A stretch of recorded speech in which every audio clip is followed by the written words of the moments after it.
নমস্কার বন্ধুরা, আশা করি সকলে ভালো আছো। তো আজকের এই ভিডিওতে তোমাদের জন্য অত্যন্ত গুরুত্বপূর্ণ একটা টপিক নিয়ে এসেছি এবং এই ক্লাসে আমি আলোচনা করব যে 2024 সালে 30শে জুলাই 2024 সালের 30শে জুলাই কেরালায় ঘটেছিল এক ভয়াবহ ভূমিধ্বস এবং সেই ভূমিধ্বসে প্রায় 400-র বেশি মানুষ প্রাণ হারিয়েছিলেন। তো সেই ল্যান্ডস্লাইড নিয়ে আজকের এই ভিডিওতে একটা রিপোর্ট রাইটিং লেখানো হবে তোমাদের আসন্ন পিএসসি ক্লার্কশিপ মেন্স এবং মিসলেনিয়াস মেন্সের কথা মাথায় রেখে। তো চলো ভিডিওটি শুরু করা যাক। তার আগে ছোট্ট একটা রিকোয়েস্ট, তোমরা যদি এই চ্যানেলে নতুন হয়ে থাকো তাহলে চ্যানেলটা সাবস্ক্রাইব করে দিও এবং লাইক বাটনে একটা প্রেস করে দিও, ক্লিক করে দিও। ওকে, তো চলো লেটস স্টার্ট দ্য ভিডিও। ওকে, তো দেখো এই আমরা যে কন্টেন্টটা লিখেছি রিপোর্ট রাইটিং কন্টেন্ট, তার টাইটেল কী দেওয়া হয় দেখো, টাইটেলটা রাখা হয়েছে সিভিয়ার ল্যান্ডস্লাইড হিটস কেরালা, অর্থাৎ মারাত্মক ভূমিধ্বস কেরালাকে আঘাত করে, হিটস করে অর্থাৎ আঘাত করে। দেখো রিপোর্ট রাইটিংয়ের প্রত্যেকটা লেটার ক্যাপিটাল হয়, তাই ক্যাপিটালে করেছি, দেখে নাও। এস, এল, এইচ এবং কে, প্রত্যেকটা ওয়ার্ডের first letter, the very first letters of each of the words of the title section has been written in capital letter. ওকে, তো চলো এবার দেখো বাই এ স্টাফ রিপোর্টার যে ফর্মালিটিসগুলো আছে রিপোর্ট রাইটিংয়ে সেগুলো আমরা এখানে অবলম্বন করেছি, ফলো করেছি। এবারে যেদিন তুমি রিপোর্টটা লিখবে সেদিনকার ডেট দেবে। ওকে, দেখো আর যদি পয়েন্ট দিয়ে দেয়, পয়েন্টে যদি পার্টিকুলার ডেট মেনশন করে দেয়, তো যে ডেটটা ওরা দিয়ে দেবে তার পরের ডেটটা তুমি দেবে। ওকে, দেখো ওয়েনার্ড, ওকে, এখানে ওয়েনার্ড যদি দেওয়া থাকে কোশ্চেন পেপারে জায়গাটির নাম তুমি দেবে, যদি না দেওয়া থাকে ইন জেনারেল তোমাকে লিখতে বলে যে write a report on the massive landslide that occurred in Kerala in 2024। ওকে, তাহলে তুমি কি দেবে বলো তো, এখানে কিন্তু তুমি তখন ওয়েনার্ড মেনশন করবে না। এখানে ইনস্টেড অফ ওয়েনার্ড you have to write XYZ. Okay, the name of the place should not be revealed in your exam paper. It will be a discredit if you mention any particular or name of any place. চলো ভিডিওটি শুরু করা যাক এবং কন্টেন্টটা দেখে নিই আমরা।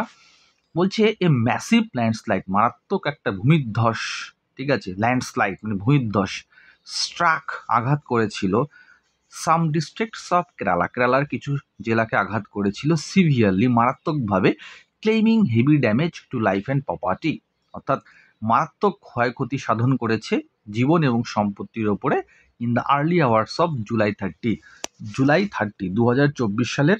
ওকে, জুলাই মাসের 30 তারিখে কিন্তু ঘটনাটা ঘটেছে।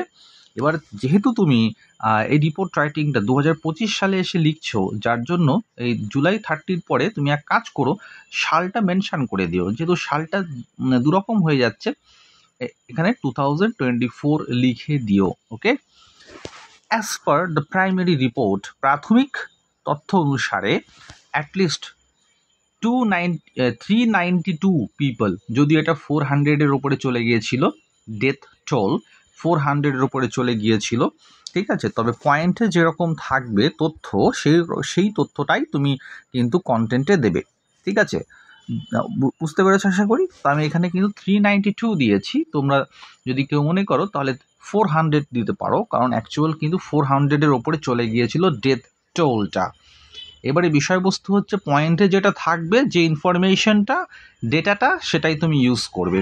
তো আমি যে পয়েন্ট দেখে করছি সেই পয়েন্টে এটা ছিল 392 পিপল গট কিল্ড, অর্থাৎ প্রায় 392 জন লোক মারা গেছেন, and hundreds of people have been severely wounded, এবং হান্ড্রেডস অফ পিপল মানে কি, যে শত শত লোক কিন্তু মারাত্মকভাবে আহত হয়েছেন, সিভিয়ারলি উন্ডেড হয়েছেন। ডিউরিং দ্য ল্যান্ডস্লাইড, মানে ডিউরিং মানে কি চলাকালীন, ল্যান্ডস্লাইড মানে ভূমিধ্বস চলাকালীন, হেভি বোল্ডার্স, হেভি ভারী বোল্ডার্স মানে কি পাথরের চাই, হেভি বোল্ডার্স রোল ডাউন মানে কি গড়িয়ে গড়িয়ে পড়ছিল, রোল ডাউন মানে কি গড়িয়ে পড়া, রোল ডাউন দ্য হিলসের ওপর থেকে, পাহাড়ের ওপর থেকে গড়িয়ে গড়িয়ে পড়ছিল ভারী পাথরের চাই, কজিং ইররিপারেবল ড্যামেজ। ইররিপারেবল মানে কি, যে ক্ষতি কখনো পূরণ করা যায় না, অপরিমেয় ক্ষতি। Damage to life and two the people of the foot hills মানে কি পাহাড়ের যে পাদদেশ, পাহাড়ের পাদদেশের মানুষের জীবনে এক অপরিমেয় ক্ষতি সাধন করে এই ঘটনাটি ঘটেছে। অর্থাৎ heavy boulders that were rolling down the hills, it caused a heavy damage, irreparable damage to the people of the foothills. পরের প্যারাতে দেখো কি লেখা আছে। A series of devastating landslides occurred. A series of devastating landslides occurred between 2 a.m. and 4 a.m. দেখো ভালো করে বুঝবে। A series of this series of this devastating, actually এখানে একটু জিনিস খেয়াল করতে হবে। এখানে অ্যাকচুয়ালি দিস আছে না, দিস সিরিজ, এটা অ্যাকচুয়ালি হবে। Okay, the series of this devastating landslides, ভালো করে বুঝবে। The series of this, okay, এটা কারেকশন করে নেবে তোমরা। The series of this devastating landslides, এটা একটা সিরিজ অফ ল্যান্ডস্লাইডস, ঠিক আছে? এটা কোনো ইন্ডিভিজুয়াল ল্যান্ডস্লাইড নয়, একাধিক ল্যান্ডস্লাইড ঘটেছিল পর, যার জন্য বলছে series. Okay, the series of this devastating, এই বিধ্বংসী ল্যান্ডস্লাইড ঘটেছিল, অকার্ড মানে টুক প্লেস মানে ঘটেছিল বিটুইন 2 AM and 4 AM, অর্থাৎ রাত 2টো থেকে 4টের মধ্যে ঘটেছিল।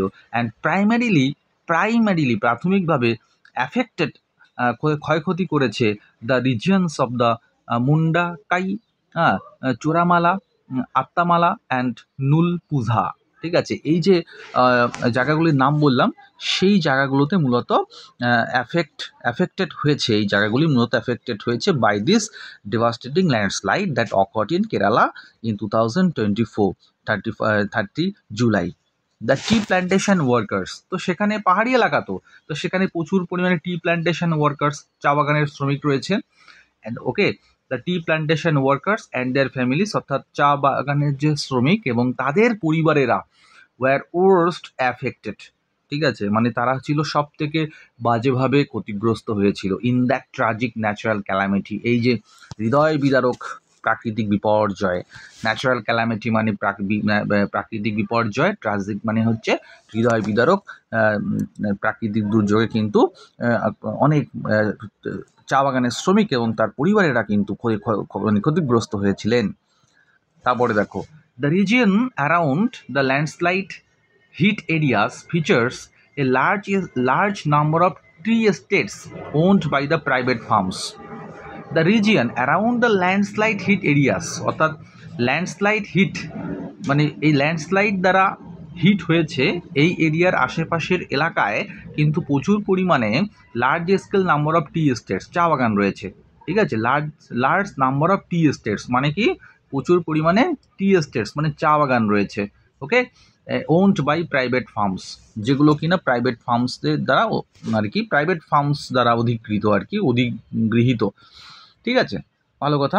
এবার দেখো, rescue efforts were hampered by the region's difficult terrain. তো যেহেতু এলাকাটা খুব দুর্গম আর কি, পাহাড়ি এলাকা, যার জন্য কিন্তু রেস্কিউ এফোর্টস মানে কি উদ্ধার কার্য ওয়ার হ্যাম্পার্ড বাধাপ্রাপ্ত হয়েছিল। হ্যাম্পার্ড মানে বাধাপ্রাপ্ত হয়েছিল, যেহেতু এলাকাটা আর কি ডিফিকাল্ট টেরেইন আছে আর কি, অর্থাৎ চড়াই উতরাই ভূমি আছে, যার জন্য কিন্তু এখানে কি হয়েছিল, রেস্কিউ অপারেশন হ্যাম্পার্ড, অবস্ট্রাক্টেড হয়েছিল বা হ্যাম্পার্ড হয়েছিল, ঠিক আছে? তারপর দেখো, exacerbated by destroyed roads and bridges, ঠিক আছে? Exacerbated by destroyed roads and bridges মানে এই যে পরিস্থিতিটা না, সেই পরিস্থিতিটা আরও মানে খারাপ হয়েছে ওই যে ধ্বংসপ্রাপ্ত রাস্তা এবং ধ্বংসপ্রাপ্ত ব্রিজ, সেগুলির দ্বারা পরিস্থিতি আরও কিন্তু খারাপ পর্যায়ে চলে গেছে। This made it challenging to reach hundreds of residents in the hardest hit areas. This made it challenging, এর ফলে কি হয়েছে, এটা চ্যালেঞ্জিং হয়ে দাঁড়িয়েছে উদ্ধারকারীদের কাছে কোথায় পৌঁছতে না, two reach hundreds of residents, অর্থাৎ এই শত শত স্থানীয় বাসিন্দাদের কাছে পৌঁছাতে সমস্যা হয়েছে, যারা কিনা হার্ডেস্ট হিট এরিয়াতে বিলং করতো। হার্ডেস্ট হিট এরিয়া মানে হচ্ছে সব থেকে বাজেভাবে ক্ষতিগ্রস্ত হয়েছে এমন এলাকার অধিবাসীদের কাছে উদ্ধারকারীরা কিন্তু খুব সহজে পৌঁছতে পারেনি এই সমস্ত কারণের জন্য। কি কারণ না, ডিস্ট্রয়েড রোডস, ডিস্ট্রয়েড ব্রিজেস, আর হচ্ছে ডিফিকাল্ট ট্রেইনের জন্য। ফাইনাল প্যারা দেখো, a combined rescue mission by Indian Army, National Disaster Response Force, NDRF, Fire and Rescue Services, Forest and Wildlife Authorities and the police, along with the hundreds of volunteers and government officials, rescued the thousands of people from the surrounding forest area and mud-filled locations. পার্শ্ববর্তী forest area এবং মাঠ field locations মানে কি কর্দমাক্ত এলাকা থেকে, মাঠ field locations মানে কর্দমাক্ত এলাকা এবং বনভূমির কাছাকাছি অঞ্চল থেকে প্রচুর পরিমাণ মানুষকে উদ্ধার করেছে কারা? এ কম্বাইন্ড রেস্কিউ মিশন, একটা সমবেত উদ্ধারকারীদের দল উদ্ধার করেছে। এবং এই উদ্ধারকারীদের দলে কারা কারা ছিল? ইন্ডিয়ান আর্মি, এনডিআরএফ, তারপরে রেস্কিউ সার্ভিসেস, ফরেস্ট, এই সমস্ত এজেন্সি, গভর্নমেন্ট এজেন্সি কিন্তু উদ্ধার কার্যে অংশগ্রহণ করেছিল। ঠিক আছে, তো এই ছিল আজকের ভিডিও। এই ভিডিওতে বিস্তারিত আমি আলোচনা করলাম 2024 সালের 30শে জুলাই কেরালায় ঘটে যাওয়া ভয়াবহ ল্যান্ডস্লাইড সম্পর্কে, এবং এই টপিকটি ক্লার্কশিপ মেন্স এবং মিসলেনিয়াস মেন্সের জন্য খুবই গুরুত্বপূর্ণ বলে আমি আশা করছি। তো যাই হোক, ভিডিওটি ভালো লেগে থাকলে চ্যানেলটা সাবস্ক্রাইব করো। ওকে, থ্যাংক ইউ ফর ওয়াচিং।